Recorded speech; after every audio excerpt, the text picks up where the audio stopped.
Pertama, gue yakin George Soros pasti menang. Kemarin Pentagon udah approve budget ekstra 50 billion dollar, guys. Rupiahnya itu hampir 900 triliun. Budget Pentagon 900 triliun. Spesifik bukan buat beli senjata loh. Bukan buat beli senjata, tapi buat LSM. 900 triliun, guys. Lu bayangin, kenapa ini ngeri ya? 900 triliun. Apapun negaranya, mau Meksiko, Malaysia, tapi kalau Malaysia nggak bakal diserang lah, orang best friend mereka Malaysia ya. Vietnam, Indonesia, kalau diserang dengan anggaran 900 triliun, masuk ke LSM, dipakai untuk propaganda, untuk penipuan, untuk mengadu domba, gua garansi guys,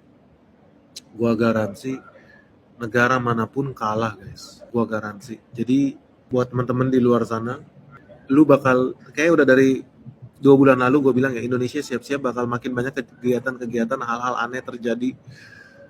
Kemarin kan lu lihat hal-hal aneh makin banyak terjadi dan akan makin aneh lagi lah. Hal-hal aneh yang gue gak bisa sebutin di sekarang. Dan ini akan terus terjadi guys. Setelah lebaran bakal makin parah.